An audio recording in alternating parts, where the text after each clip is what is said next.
Ibi byiza ko rero dukurikiye usanga umuntu ari kuvuga ngo njye mfite agahinda, ngo mfite stress, ngo mfite depression.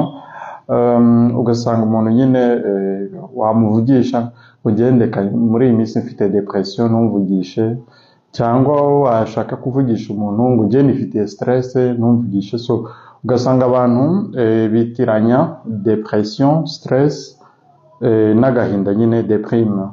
So ahangaha rero nari nshaka ko ibyo bintu bitatu tubitandukanya, maze umenye nuko n'icyo wakora igihe wahuye na stress, igihe wahuye n'ako gahinda, cyangwa igihe wahuye na depression, cyangwa umenye uko wakwitwara mbere y'umuntu ufite stress, mbere y'umuntu ufite agahinda, mbere y'umuntu ufite depression, kuko ibyo bintu bitatu ni ibintu bitandukanye. Njye nitwa Dr. Safari Bizimana, mbashimiye kuba mudukurikiye. Nimba ari ubwa mbere ubonye video, kanda kuri subscribe munsi ya video.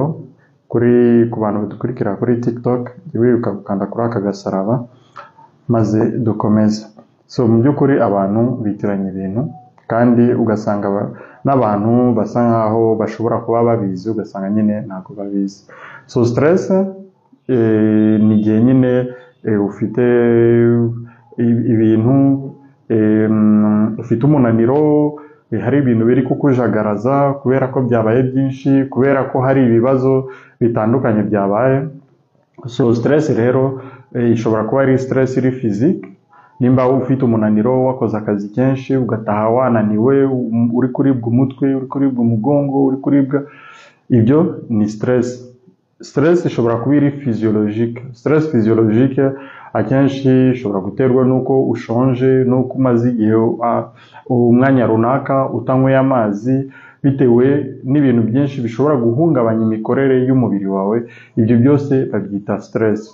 So ibyo abantu rero bazi cyane ni stress iri mentale, stress mu mutwe, igihe soit ufite ibibazo runaka utarakemura, igihe ufite akazi kenshi wananiwe, ibyo ni byo abantu bita stress. So ariko ntabwo ari ibyo gusa. So deprime rero ni iki? Deprime ni igihe wahuye n'ibibazo bikomeye, ariko ukaba ucyumva ko ufite ubushobozi bwo guhangana nabyo. Tuvuge mufitanye ibibazo n'umugabo, uri kumva mu mutwe bitameze neza, kumva ufite ibitekerezo birenze, kumva biri kugutera agahinda. Rimwe na rimwe ku bagore benshi bakarira, hari n'abagabo bageraho bakarira. Akenshi mu muco wa Afurika, muri Afurika, iyo ubonye umugabo ari kurira, bibasa nkaho ari ikimenyetso cy'uko ari umunyembaraga nke, ari umunyantege nke. Ariko mu by'ukuri kurira ntabwo ari ikimenyetso cy'uko ufite intege nke, ahubwo ni uburyo umubiri ukora kugira wiruhure. So kurira rero, iyo umuntu ari muri deprime, ushobora kurira, ushobora kurwara umutwe, ushobora kubura ibitotsi kubera deprime, kubera agahinda. Iyo wapfushije umugore, iyo wapfushije umwana, iyo wapfushije umuvandimwe, iyo hari ibibazo mufitanye mu rugo, iyo hari ibibazo biri kugutera agahinda bigatuma utangira kugira ubwoba, ibyo byose babyita deprime, babyita agahinda. Biva ku rwego rw'agahinda rero bikagera ku gahinda gakabije. Byagenze gute? Ubundi iyi deprime iyo utayimanaginze neza, aka gahinda iyo utakamanaginze neza kakamara igihe runaka, noneho bikiyongeraho izindi facteur ziri genetique z'utunyangingo ndangasano ufite mu mubiri wawe, cyangwa genetics ufite mu mubiri wawe, bishobora gutuma biva kuri rwa rwego rw'agahinda bikajya mu gahinda gakabije. Ni gute rero umuntu ava mu rwego rw'agahinda bisanzwe akagera mu gahinda gakabije? Iyo umaze igihe runaka, tuvuge nk'umugore cyangwa umugabo, umaze igihe mu makimbirane y'urugo, yarananiwe kubikemura, yarabuze abantu aganiriza ngo bamuhe solution, bamuhe ibitekerezo ku buryo yakemura ibyo bintu, aragenda akabyifunga nawe wenyine akahangana nabyo.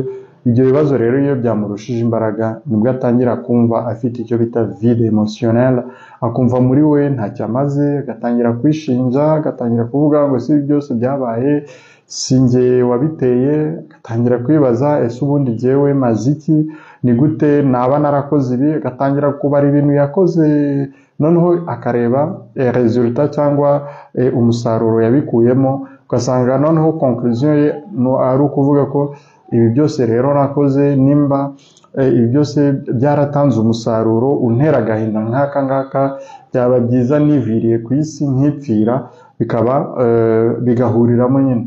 So ugasanga nyine ni wa muntu ibyo byose ndi kuvuga ni ibintu we aba yivugira mu mutima we atabisohora hanze, nta wundi muntu ubizi. Ibi ngibi rero akagenda abyiyumvisha buri munsi, rimwe na rimwe akajya arara igihe aryamye akarota yapfuye, akarota bagiye gushingura, mbese akarota inzozi mbi bita cauchemar. Ibi ngibi rero byose bikaba biterwa n'uko ubwonko bwe buba buri gukora amatembabuzi, imisemburo ituma ka gahinda kagenda kakiyongera noneho. So ibi ngibi rero kuri uyu muntu ufite aka gahinda gakabije, ni wa muntu utangira kumva yabihiwe, akanga kurya, akaba yamara umunsi wose. Nimba ari umuntu tuvuge nimba ari umuntu wakoraga akazi, ugatangira gusanga umuntu ari kubura ku kazi, nta gisobanuro yatanze, agasiba akazi nyine. Yaba yiriwe mu rugo ugasanga umunsi wose ntabwo yigeze arya, ntabwo yanyweye amazi, yiriwe ari wenyine. Cyangwa yaba ari kumwe n'umugabo cyangwa umugore, ugasanga ni umuntu ushaka kugira ibyo bita fugue, agashaka guhunga amaso y'abantu. Nimba ari umugabo agahunga urugo, ari wa mugabo wajya mu nzoga, akajya kwinywera inzoga, akava mu nzoga akajya mu matabi, akava mu matabi akajya mu ndaya, akaba muri ibyo ngibyo.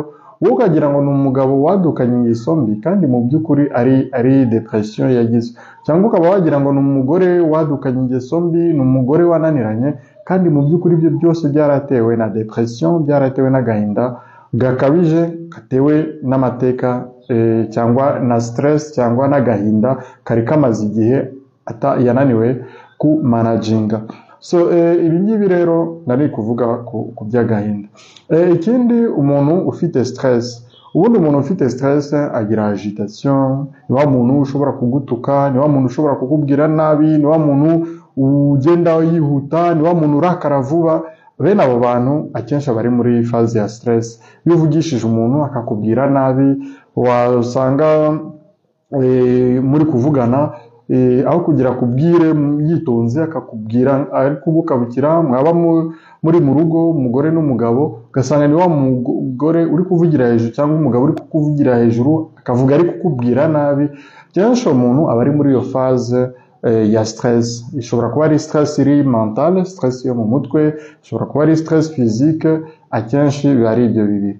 So iyo umuntu yavuye kuri iyi stade iyi stress iri physique, bikagenda bigakomeza gukura, nibwo agera muri deprime.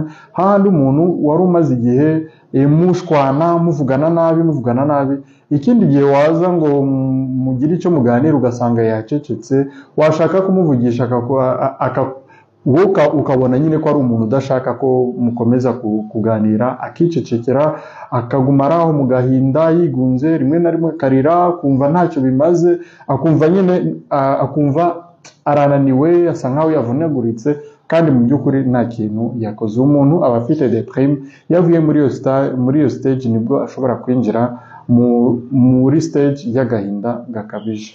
So ni gute rero wakemura ibi bibazo? Kuko akenshi umuntu ufite stress we iyo bidatinze bihita bikemuka, kubera ko wa muntu uri kuvugira hejuru, wa muntu uri avuga amagambo mabi, wa muntu uri kuvuga atomboka, akenshi ni umuntu uba ushaka kubona ibisubizo, ni umuntu mushobora kwicarana ibibazo bigakemuka. Ni gute rero ibibazo byose byakemuka? Ni gute wakwirinda kuva kuri stage ya stress ngo ujye mu gahinda, maze bikujyane mu gahinda gakabije, aho ushobora kumva ushaka no kwiyahura? Icya mbere, igihe cyose ufite ikibazo, yaba ari stress, yaba ari deprime, ka gahinda nyine koroheje, shaka uburyo ubikemura hakiri kare. Shaka uburyo, ushobora kuba udafite uburyo bwo kubikemura, ariko ugashaka inshuti, abavandimwe, abantu musengana, abantu muhorana, bakagufasha, bakakungura ibitekerezo ku buryo mwakemura ibyo bibazo. Kuri ibindi bibazo by'agahinda gakabije, ihute kwa muganga bagufashe hakiri kare, kuko akenshi uyu muntu ufite agahinda gakabije ntabwo aba azi ko arwaye, aba yumva nyine ari ibintu atagomba kubwira abandi, akumva ari ibintu biteye isoni.